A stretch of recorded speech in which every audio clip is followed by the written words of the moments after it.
Malgré ce que plusieurs peuvent penser, il peut être plutôt simple de parler d'agression sexuelle avec un enfant.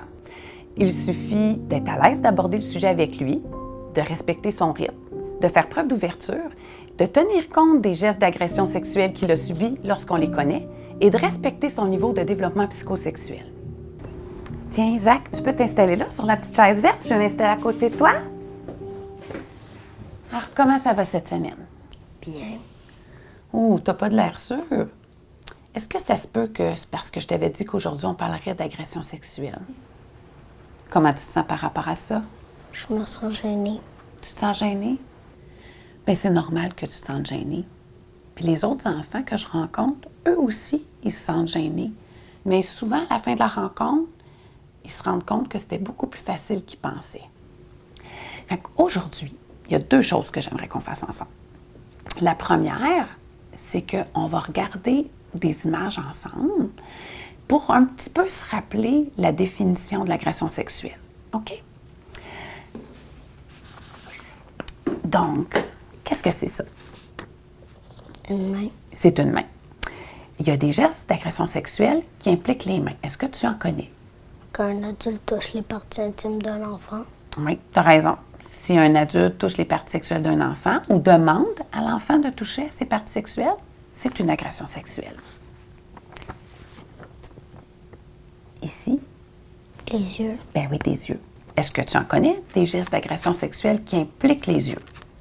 Quand un adulte regarde les parties intimes d'un enfant. Exactement. Hein, si un adulte ou un adolescent demande à un enfant de voir ses parties sexuelles ou lui montre les siennes dans une situation qui n'est pas appropriée.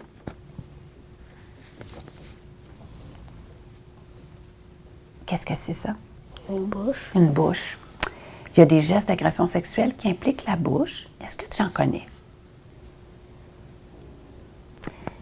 Bien, ça peut être quand un adulte ou un adolescent demande à un enfant de l'embrasser avec un baiser d'amoureux, hein, comme des grands amoureux. Ou encore, hein, si un adulte ou un adolescent met sa bouche sur les parties sexuelles d'un enfant ou demande à un enfant de mettre sa bouche sur ses parties sexuelles. Et le dernier, qu'est-ce que c'est ça? Des petites culottes. Des petites culottes. Puis tu te souviens que les petites culottes, c'est pour représenter, en fait, ce qu'il y a en dessous. Hein? Qu'est-ce qu'on cache avec nos petites culottes? Nos parties intimes. Nos parties intimes, tu as bien raison. Il y a des gestes d'agression sexuelle qui impliquent les parties intimes de l'adulte et de l'enfant. Hein? C'est-à-dire que les parties sexuelles d'un adulte vont toucher les parties sexuelles d'un enfant. Donc, Zach, maintenant, je sais que tu comprends bien qu'est-ce que c'est une agression sexuelle. On va pouvoir regarder le dépliant dont je t'ai parlé tantôt. On va aller s'asseoir là-bas, OK? Tu te rappelles, Zach, qu'on a déjà discuté ensemble que la personne qui fait des agressions sexuelles, ça peut être un adolescent ou ça peut être un adulte. Ça peut aussi être un homme ou une femme. Mais on sait aussi que les personnes qui commettent des agressions sexuelles envers les enfants, bien, des fois, ils peuvent dire à l'enfant que les gestes sexuels, c'est comme un jeu, ce qui fait que l'enfant est un peu mêlé. Ils peuvent aussi promettre des permissions spéciales ou offrir des récompenses, des cadeaux à l'enfant pour gagner sa collaboration et son silence. Ils peuvent menacer l'enfant, par exemple lui dire que si ils font pas les gestes sexuels la prochaine fois, ça pourrait être pire ou qu'ils vont le faire à un autre enfant. Ils peuvent utiliser la violence physique aussi, hein, comme tenir fort l'enfant ou lui faire mal. Ils peuvent utiliser l'amour et la confiance que l'enfant leur porte, hein, leur dire, par exemple, je fais ça avec toi parce que tu es mon préféré, c'est toi que j'aime le plus. Et ils peuvent demander à l'enfant aussi de garder le secret et de ne pas en parler à personne. Toi, Zach, est-ce que tu te reconnais là-dedans? Oui. Il me passe son iPad, puis la petite, il me le passe jamais. Il m'a dit que si je le disais, il allait faire la même chose à mon petit frère. T'es pas mal bon d'être capable de me dire ça. Fait que toi, dans le fond, là, tu te reconnais ici, hein? Quand on parle que parfois, les personnes qui font des agressions sexuelles peuvent permettre des permissions spéciales ou offrir des cadeaux. Puis tu te reconnais aussi dans les menaces, hein?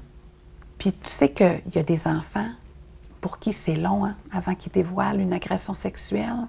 Puis est-ce que tu sais pourquoi? Bien, On sait que des fois, les agresseurs peuvent demander aux enfants de garder le secret, puis ils vont utiliser toutes sortes de trucs pour les empêcher de parler. Les agresseurs sexuels vont dire parfois aux enfants que c'est de leur faute, qu'est-ce qui se passe.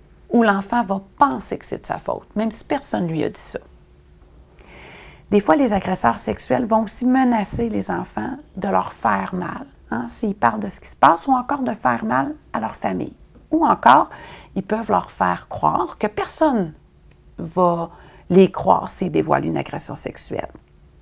Puis les enfants, des fois, ils ne parlent pas parce qu'ils sont gênés de parler d'agression sexuelle, ou ils ont honte de ce qui est arrivé, ou parce qu'ils ont peur. Puis les enfants, des fois, ils ont déjà essayé d'en parler à une personne, mais cette personne ne les a pas crus. Fait que c'est encore plus difficile pour eux après d'en parler à un autre adulte. Puis moi, ce que je sais, c'est que toi, tu as été très courageux, Zach, parce que si on se voit aujourd'hui, c'est parce que je le sais que tu en as parlé.